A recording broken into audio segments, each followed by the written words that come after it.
Kemudian yang terakhir saya beri ijazah tentang Al-Fatihah ya, karena ini surat yang populer. Kalau saya ijazahi Quran 30 juz pasti sampean nggak hafal. Atau ijazah surat Baqarah. Kalau mau Baqarah mau. Ijazahi surat Baqarah mau 2 juz setengah. Mau Mas Asep? Ya Fatihah aja yang gampang ya. Nah, ya kulhu Fatihah ini paket ringan ini. Tapi pahalanya apa? Besar. Ini beda ya, artinya selama ini mungkin Anda baca tapi monoton ya. Tapi ini saya bacakan teks aslinya tentang istilahnya itu mazaya. Mazaya itu kelebihannya Fatihah. Saya baca Arabnya dulu, nanti ini terakhir ya ijazah. Tadi kan saran-saran umum tentang sosial. Ya, pokoknya jadikan kebaikan itu punya nilai sosial yang baik lah. Jadi nanti orang yang nggak amanah nggak laku, ya calon bupati, gubernur, presiden yang nggak amanah juga nggak laku. Begitu juga kiai yang tidak amanah juga nggak laku, suami yang nggak amanah juga nggak laku, istri yang nggak amanah juga. Sehingga kebaikan ini jadi nilai sosial yang dalam tanda kutip sudah keniscayaan. Yang diinginkan Allah itu seperti itu, bukan kebaikan yang dipaksakan karena kekuatan negara. Maksudnya kalau bisa kebaikan itu tidak usah dipaksakan. Memang sudah satu kebutuhan. Kayak cerita-cerita di negara maju itu, bahkan apapun jatuh itu nggak ada yang ngambil apa. Makanya gambarannya Mekah Medina kan gitu kan, barang jatuh nggak ada yang berani apa ngambil. Itu saking sudah jadi sistem. Sehingga banyak negara di Eropa itu yang sampai nggak punya tentara, nggak punya polisi karena kebaikan itu sudah. Nah kita kan masih capek, polisinya aja capek, apalagi masyarakatnya, karena ya kebaikan itu belum jadi nilai bersama. Nah kita selain ditopang negara, ada polisi, ada tentara, itu kita usahakan kebaikan itu jadi nilai bersama. Tadi wa'tamiru bainakum bima'ruf. Dan kita punya reputasi yang bagus dalam bab ini. Saya masih ingat kecil saya itu yang jilbaban hanya keluarga kiai. Sekarang rata-rata masyarakat itu jilbaban. Dulu yang sekolah SMP, SMA itu jilbaban kadang dulu malah dilarang ya, harus sama seperti itu seragamnya. Sekarang sudah boleh dan nyaman. Lama-lama yang dapat simpatik ya yang pakai pakaian model tertutup seperti itu. Lama-lama gamane cara wong golek mantu ya golek yang seperti itu daripada yang blodor. Lama-lama jadi nilai bersama. Ya ingin saya seperti itulah. Di terminal juga sama. Orang mau makan cari warung yang kelihatan ada ayat kursinya, pakai jilbab, atau paling tidak dia nggak mungkin lah nyuguhkan yang tiren atau yang haram. Akan ada garansi sosial, ada apa? Ada garansi apa? Sosial dengan penampilan yang soleh itu kan, masa iya nyuguhkan oplosan babi gitu misalnya itu. Jadi nilai sosial itu harus harus benar-benar jadi nilai. Sehingga negara biar nggak capek-capek. Polisi juga gak capek kan, karena tugasnya corong Jawa mau ngawat-ngawati tok, tapi tidak perlu tegang karena kebaikan sudah jadi nilai bersama. Ya, ingat-ingat ya ayatnya tadi, wa'tamiru bainakum bima'ruf. Jadi kebaikan itu harus jadi nilai bersama. Iktimar itu menjadi urusan bersama. Makanya kalau kita rapat besar disebut apa? Muktamar. Muktamar itu urusan bersama. Tadi imamnya sholat juga menopang Gojek karena nggak lama-lama nopang Grab, nopang Kernet, nopang penjaga Indomaret, penjaga bensin, pom bensin. Lah dia hanya punya waktu 5 menit terus imamnya baca Baqarah. Iya imamnya mursyid, mungkin dia tambah lama tambah dapat aplaus dari muhibbinnya, tapi makmumnya dia tambah lama tambah dapat penghormatan dari pecintanya, tapi kitanya wah khusyuk wali kan, dia dapat status naik lah. Kita yang sudah tidak ikut jadi wali diganggu apa pekerjaannya. Kalau ada imam seperti itu sampai mufarokoh saja, niat ya Allah sampai sini saja saya makmum orang itu, silakan orang itu punya urusan sendiri dengan jenengan, ya sudah atau salib saja apa. Nah, itu boleh kalau dalam fikih namanya apa? Mufarokoh. Mufarokoh itu niat. Tapi kamu jangan langsung selonong mufarokoh, niat dulu. Pamit sama Allah bahwa sekarang mau mufarokoh. Ya, tapi ya jadi sholat yang aneh kan, imamnya masih rukuk, kamu terus sujud, terus apa-apa selesai ya. Mungkin dalam pandangan itu orang lain ini maksudnya makmum gimana ini kok begini. Tapi sudahlah Allah Maha tahu. Insya Allah dimaklumi. Ya saya baca tentang Fatihah ya, karena sampean pasti sering baca Fatihah. Supaya sekaligus jadi jimat lah gitu. Jadi kalau kamu sering di jalan-jalan yang mungkin sepi atau mungkin kan tidak semua teman Grab itu nasibnya bagus yang di Semarang Jogja. Mungkin yang di Kalimantan di Papua kan ada yang 10 kilo gak ketemu rumah, ya kan? Ya lihat di TV-TV itu kan kasihan kan. Sudah 10 kilo gak ketemu rumah, penumpangnya kuwekar preman tuh kan. Ini makan orang enggak kan udah. Kan ujiannya dua. Kalau penumpangnya cantik itu ya kecoba syahwat, kalau preman takut. Jadi orang itu selalu ujian itu. Sing sedengan itu kan jarang orang itu. Jadi kalau penumpangnya perempuan cantik ujiannya itu syahwat, kalau preman ujiannya ketakutan. Kalau orang yang lemah bawa uang ujiannya kamu ingin garong. Jadi hidup itu memang semuanya ujian. Liyabluwakum ayyukum ahsanu amala. Makanya saya sering ditanya oleh teman-teman, Gus, nah ujiannya kenal wong wedok elek piye sama? Kenal wong ayu ujiane syahwat, kenal wong elek ujiane ngenyek, itu sama-sama dosa. Syahwat ya dosa, ngenyek juga dosa. Elek keriting untune metu ya dosa ngomong gitu. Kadang-kadang orang berpikir enak kancanan wong elek gak dosa. Kata siapa kancanan wong elek itu ya dosa karena bawaannya ngenyek. Ngenyek itu menyepelekan itu. Makanya saya itu ya nggak mau berteman sampean. Nanti kan bawaannya ngenyek atau seneng ya tidak tahu. Ya sudah ada takdir saja kalau ketemu ya tak ulang ngaji gitu. Tapi ini ngaji terakhir, setelah ini ngaji biasa aja, tidak usah resmi gini. Ngaji kok resmi aneh. Pokoknya nanti suatu saat kalau pandemi sudah berlalu saya akan ngaji Rebone, lalu ini ngaji. Ini ngaji yang kurang bagus karena ngatur kiai kurang berkah ini. Nanti tapi ya lumayan lah masih mau ngaji.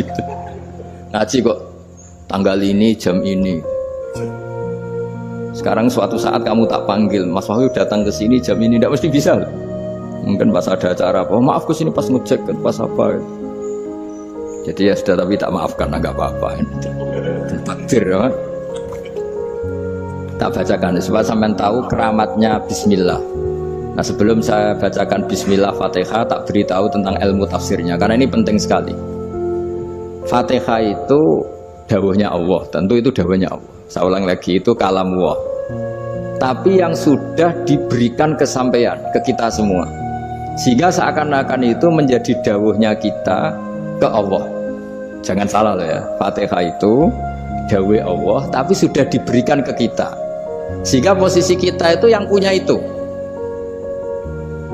Nah kenapa ini perlu dijelaskan? Karena nanti ada kalimat iyyaka na'budu wa iyyaka nasta'in. Kalau itu masih kalam Allah, berarti Allah ngomong ke kamu, ngendikan ke kamu, kepadamu aku menyembah. Masa Allah menyembah kamu? Nah sehingga ilmu tafsir itu menyelesaikan itu dulu ya. Saya ulang lagi ya, sebelum sampean sering baca Fatihah, aku yakin ya sering baca. Tapi barokahnya tidak paham itu tidak pernah janggal. Enggak paham itu ya penting supaya tidak iskal, tidak janggal. Sebetulnya di kalimat itu ada yang janggal. Kalau Fatihah itu kalimatnya Allah atau kalam Allah, bagaimana dengan kata-kata iyyaka na'budu? Masa Allah ngendikan ke kita, kepadamu kami menyembah? Masa Allah menyembah kita? Maka penyelesaiannya secara ilmu tafsir gimana? Semua ulama mengatakan, bukan satu dua, semuanya mengatakan di Fatihah itu semuanya diberi kawalan kalimat. Saya ulang lagi ya, di Fatihah itu semuanya diberi awalan kalimat qulu, katakan wahai hambaku begini. Ya, katakan wahai hambaku begini. Nah, begini ini pelajaran dari Allah yang sudah diberikan ke kita. Terus kita mengatakan bismillahirrahmanirrahim, alhamdulillahirabbil, termasuk kita mengatakan iyyaka na'budu wa iyyaka nasta'in. Jangan bayangkan Allah ngendikan ke kita. Kalau Allah ngendikan kita berarti gini, hei Wahyu, ihdinas siratal mustaqim, tunjukkan saya jalan yang benar. Nah nanti kamu terus, ya Allah, Anda aja minta tolong saya minta tolong siapa kan? Jadi panjang kan? Ya, saya ulang lagi ya. Jadi itu di Ulumul Quran diterangkan gimana? Sebelum baca Fatihah, ya. Fatihah itu kalamullah, ngendikannya Allah, tapi yang sudah diajarkan ke kita dan sudah milik kita, sehingga kalimat itu menjadi milik kita. Tapi ya kalamullah, tetap kalamullah, tapi sudah menjadi milik kita. Sudah paham ya? Ya pinter nah. Ya, karena kalau tanpa penjelasan seperti ini Anda akan iskal. Bagaimana Allah iskal itu janggal, bagaimana Allah mengatakan iya anak budu. Kan jadi aneh kan? Ya, jadi tak jelaskan secara ilmiah ya. Jadi kata ulama-ulama tafsir, ayat-ayat Quran seperti ini sebetulnya dimulai dari qulu apa? Meskipun nggak dilafatkan. Itu kan sama dengan qul huwallahu ahad Muhammad, katakan kalau Tuhan itu satu. Ya namanya Quran itu kan kalam Allah, membina nabinya, membina umatnya. Makanya dikatakan atau enggak, di sini tersembunyi kata qulu, katakan. Ya. Jadi ya ibarat apa itu? Kamu ngajari anak kamu lah. Le, panggil jenengan bapak kula. Itu maksudnya anak itu, kalimat itu kalimat kamu, tapi kamu ajarkan ke anak kamu. Terus anak kamu bilang, Pak jenengan bapak kulo. Nah ketika kamu mengatakan jenengan, bukan kamu mengatakan jenengan anakku, berarti anakmu itu bapakmu, kan lucu kan. Anak kamu ajari jenengan bapak kulo, kamu engkau bapak saya. Terus anak kamu mengulang jenengan atau kamu bapak saya. Berarti itu kalimat yang kamu ajarkan, tapi sekarang sudah milik anak kamu. Kalau itu kalimat kamu kan lucu, masa anak kamu bilang bapak. Nah itu seperti itu. Jadi ulama memberi solusi atau jawaban iya karena abudu. Iya itu sebelumnya ada kata-kata qulu, katakan wahai hambaku, hubungan kamu dengan saya adalah katakan iya karena abudu wa iya karena nasta'in. Terus hubungan kamu dengan saya katakan juga dalam doamu ihdinas siratal mustaqim. Jelas ya, jadi itu kalam Allah yang sudah milik kita karena diajarkan Allah untuk kita. Dong ya. Ya dong gak jelas kan. Tapi bagus gak jelas itu bagus. Kalau kamu jelas gak jadi dikrep, jadi gubernur. Min azimi fadliha kasratu asma'iha wa fadail ukhra. Ini cerita dramatisnya surat Al-Fatihah. Qala Abu Hurairah radhiyallahu anhu inna iblisa ranna khina unsitat al-Fatihah. Jadi iblis itu begitu kesakitan. Ini kitab Abwaabul Farad karangannya Sayyid Muhammad Alawi, juga kutipan dari beberapa kitab. Yang jelas beliau sendiri juga ngutip dari beberapa riwayat di beberapa hadis. Halaman 123. Ketika Fatihah turun itu iblis kesakitan. Kayak orang sakit gigi lah, tersiksa sisanya karena turunnya surat apa? Al-Fatihah. Artinya kalau Anda baca Fatihah dijiwai, maka Anda melemahkan setan, melemahkan iblis. Wa qala Mujahid, khina unzilat Fatihatul Kitab ronna fastama indahu asyayatin. Jadi ketika Fatihah itu turun, iblis itu terkapar lah kira-kira. Sampai dijenguk banyak setan. Itu di kamarnya di ICU lah kira-kira gitu kalau sekarang itu. Entah Covid entah enggak tahu, pokoknya di ICU sampai dijenguk banyak setan. Enggak tahu bawa apa enggak tahu, pokoknya dijenguk banyak setan. Ono yang nyangoni karena ini apa? Ketuanya apa? Pingsan, sakit. Jadi iblis itu sakit sampai dijenguk anak buahnya setan-setan. Ya semoga kalian semua tidak kenal setan. Kalau kenal berarti teman, apa? Wa qalu misla dzalik. Wa qala lahum laisa mimma taquluna syai'un walakin unzilat suratun laisa ajru qailiha illa an harramahu alaihi nar jahannam. Saya ini bukan sakit fisik kata iblis. Kamu tidak usah jenguk saya, datangkan dokter terbaik, tidak usah. Saya ini tidak sakit fisik. Saya ini sakit karena ada surat yang diturunkan, yang pahala yang melafatkan surat itu pasti selamat dari neraka. Padahal misi terbesar saya ini supaya manusia masuk neraka. Sekarang punya tamengnya. Wah pusing kan? Ya seperti orang lah goda sampean, ternyata sampean setia, itu kan pusing. Nah ternyata tidak setia, itu yang akhirnya ribet kan itu. Jadi iblis itu cita-cita terbesarnya kan semua orang itu masuk neraka. Nah sekarang turun satu surat yang gara-gara surat itu siapapun yang baca dijamin selamat dari neraka. Jadi walakin unzilat suratun laisa ajru qailiha illa an harramahu alaihi nar jahannam. Karena jadi dia shock lah, kalau orang di Jawa itu bilang shock. Aduh sial nasib saya ini umat nggak bisa saya goda lagi karena punya tamengnya tadi punya. Qad batala kaidukum wa makrukum. Rekayasa kalian sekarang itu tidak ada gunanya semua. Nah, ini alhamdulillah di Indonesia kelihatan kan banyak yang miskin, banyak yang susah. Tapi selagi mereka masih sholat, tuh keinginan mencari halal itu masih tinggi. Kayak apa kita di tengah kota, jauh dari anak istri, jauh dari tetangga. Biasanya kalau orang jauh dari anak istri, tetangga kan sakar PDW. Tapi yang soleh masih banyak, sudah jauh dari keluarga tetap lurus. Loh, kalau yang dekat lurus kan wajar, konangan wong akeh kan. Ini sudah jauh masih lurus. Nah ini nggak lepas dari barokahnya surat apa? Surat Fatihah tadi. Jadi karena ada surat yang menjamin pelafalnya atau qailiha terbebas dari api neraka. Wa qalat as-sayatinu lahu is ayyusa'in ta'muruna ya maulana.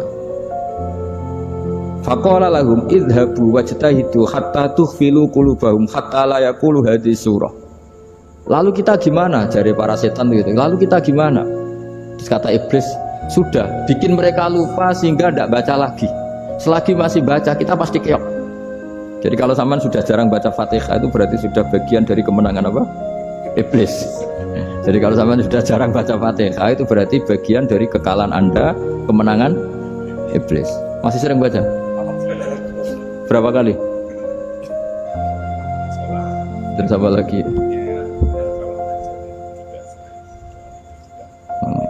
Kok 5 kali tok itu? Berarti pas sholat fardu tok itu. Enggak 5 kali itu mendingan itu 17. Kamu itu ngitungnya jangan 5 ini. 5 waktu itu berarti lumayan kan? Berapa? 17 ya? Iya. 17 ya? Ya. 17. Tapi kalau makmum tuh sering separuh kan, apalagi makmum tarawih. Ya kan? Makmum tarawih itu bacanya Fatihah ada yang sempurna enggak ya? Ya enggak lah.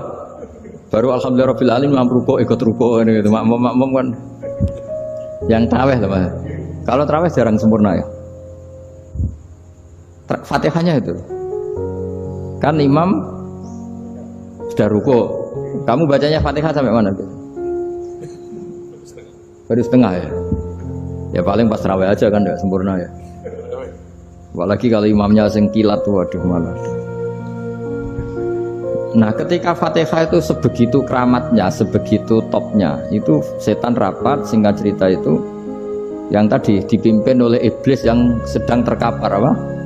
Terus tali obatnya nggak ada, cuma dia shock karena ada surat yang turun yang melafatkan itu pasti selamat dari apa?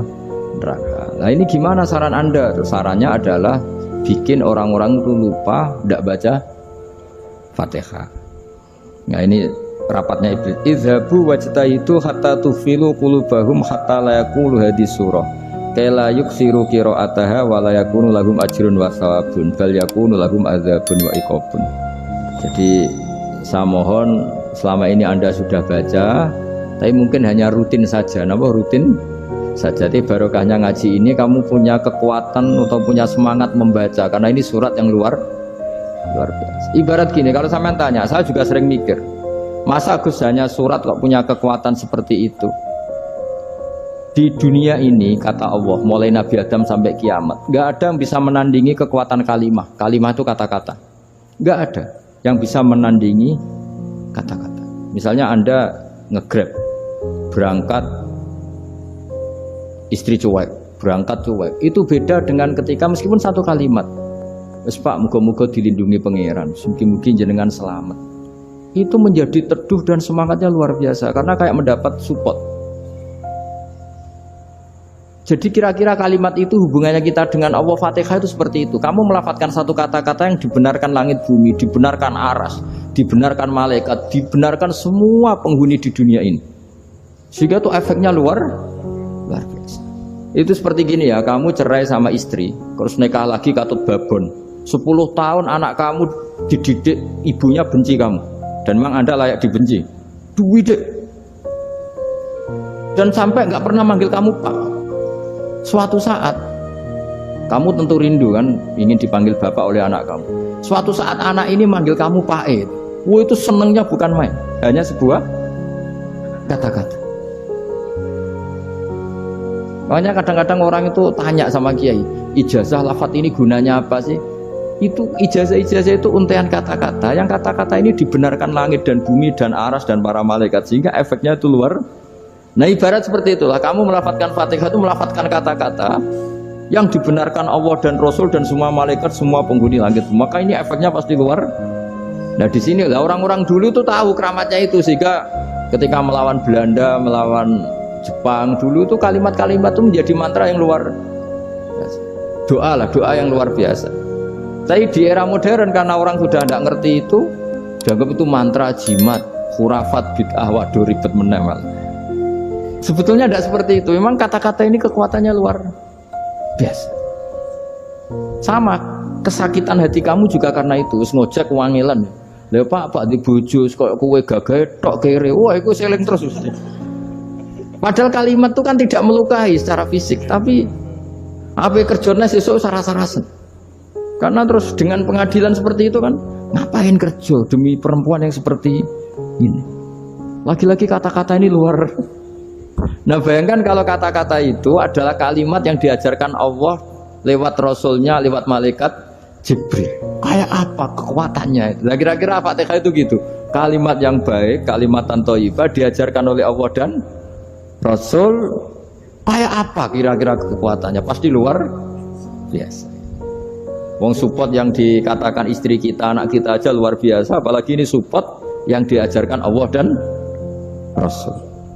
Ya makanya saya mohon kalau baca Fatihah, baca kalimat-kalimat thayyibah ketika sholat itu dijiwai. Ya misalnya Rabbana lakal hamdu mil'us samawati wa mil'ul ardi wa mil'u ma syi'ta min syai'im. Engkau zat yang layak dipuji, dan pujian ini memenuhi langit dan bumi. Karena kita tahu nggak ada sejengkal di alam raya ini kecuali di situ ada rahmat Allah. Misalnya kamu bisa lewat sampai rumah saya, kamu mungkin anggap biasa saja. Coba kalau ngalami likuifaksi, tahu-tahu bumi ini ambles, bisa ngelewati yang likuifaksi itu luar. Tanyakan orang pernah ngalami likuifaksi di Sulawesi, itu melihat bumi bisa diinjak gak ambles itu, wah luar. Nah, sama nggak ngalami itu sehingga lewat bumi ya biasa aja. Coba kalau ngalami seperti tidur, ya biasa aja. Coba kalau ada gempa, bahwa bumi tenang ini sudah nikmat yang luar biasa. Masa kamu ngakui nikmat nunggu digituin? Ya kan? Nah, makanya baca Fatihah dijiwai lah, bahwa ini kalimat yang luar biasa. Nah, saya teruskan. Warwa Muslimun fi sahihihi an Ibnu Abbas radhiyallahu anhuma annahu qala bainama Jibril alaihi salam qaidun dan Nabi itsami anaqidan min fawqi farafa'a ra'sahu faqala hadza babun minas sama futihal yawma lam yuftah qaddu ilal yaum fanazala minhu malakun faqala hadza malakun nazala ilal ardi wa lam yanzil qaddu ilal yauma fasallim faqal absyir binuraini qad utitahuma lam yu'tahuma nabiyyun qablak fatihatul kitab wa khawatimu suratil baqarah. Jadi suatu saat Jibril ini jagongan kira-kira gitu sama Rasulullah, tahu-tahu langit itu gemuruh. Langit gemuruh kata Jibril, terus semuanya ngangkat kepala ke langit. Ini pintu langit baru ini dibuka, yang sebelumnya tidak pernah dibuka seperti ini. Turunlah malaikat, yang malaikat ini pun malaikat spesial, yang nggak malaikat murahan kira-kira gitu, yang nggak pernah turun ke bumi kecuali juga saat itu. Dengan penyambutan yang luar biasa, dengan semuanya tidak pernah terjadi, hanya karena membaca surat Fatihah. Jadi ini surat yang luar biasa, pengawalannya lewat malaikat yang spesial, nggak pernah turun di bumi kecuali saat itu. Penyambutannya juga nggak pernah seperti itu, baru seperti itu. Jadi semuanya itu spesial.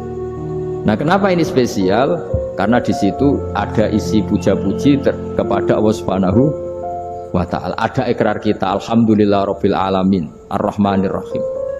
Ikrar ini penting. Kalau contoh paling gampang gitulah, kamu punya istri selama ini cerewet terus, suatu saat ngomong, Pak, tak angen-angen rawono wong lanang kayak sampeyan. Wah, itu langsung tidak ada lelaki sebaik engkau. Itu sama senengnya, masya Allah, karena ada ikrar dari seorang istri ke kamu. Nah, bayangkan kalau ikrar kita sebagai hamba diakui oleh Allah Subhanahu, maka ikrar ini akan dicatat sebagai kebaikan kita yang kita panen nanti di akhirat. Karena ada ikrar. Kita ikrar bahwa alhamdulillah rabbil alamin. Kita ikrar ar-rahmanir rahim, kita ikrar maliki yaumiddin, kita ikrar iyyaka na'budu wa iyyaka nasta'in. Sampean misalnya jadi orang Indonesia, ketemu orang Indonesia yang makmur di Jerman, terus lupa Indonesia. Kamu orang Indonesia? Enggak, saya ada orang Indonesia. Mangkel gak kira-kira? Mangkel. karena salah ikrar kan gitu. Ya jadi saya mohon jangan anggap kalimat itu hal yang biasa, tapi luar biasa. Nggih, ngoten mawon. Assalamualaikum warahmatullahi wabarakatuh.